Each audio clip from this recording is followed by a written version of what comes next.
There's so many of us that would just love for things to pause or stop in our control. The quest to put an end to this or that creates a story in one's mind, a story based, unfortunately, an illusion. Against this, pro that, are all one and the same. Two sides of the same coin, inseparable and codependent. Do you want to be confused?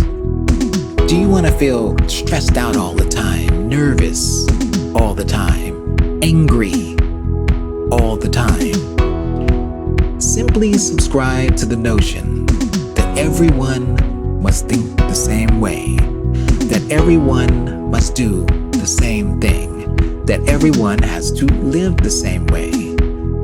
You see, the natural world always stays in fluctuation, and nature can and always will change.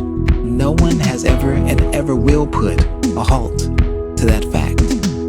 So why can't we accept this? Why can't we just see the world, see things, see people, places, events as temporary representations or even presentations of the universe instead of dead moments, instead of kind of like dead things, or in other words, things that can't change.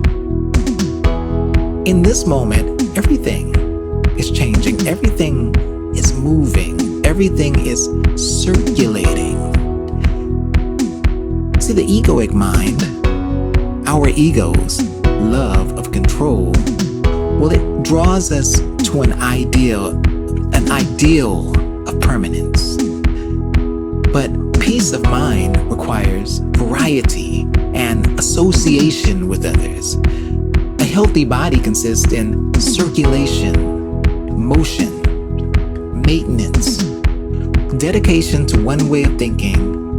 It literally cuts off enlightenment, cuts off the possibility of something else, of something possibly better, or even the verification that what was is what is right and true, or at least for the time being.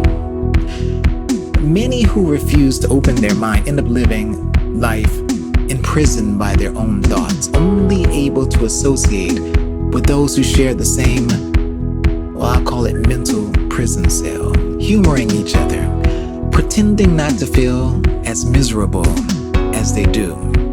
Miserable because when you only have one thing to talk about, conversation quickly dies out. And before you know it, you find yourself making up stories to tell and relate to. And in many cases, this spells the beginning of insanity.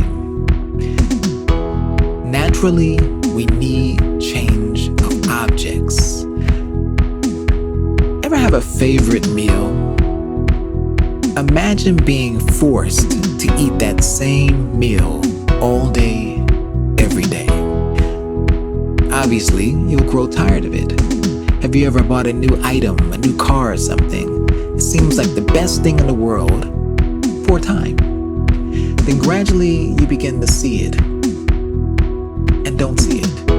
Or you begin modifying it somehow to give it new characteristics, a new look, something new, because we need change. But even more than that, we need to be able to accept and open our minds to change. That is, if we want to live and live a full and peaceful-minded life. And of course, I'm not implying that we stand by and allow others to rob us of our peace for their own egoic satisfaction. No. Rather, I'm pointing out the joy in being one with nature, one with right now, being able to flow with what is, being aware and expecting change, not working against it, working with it, working within it, or if you desire, working without it.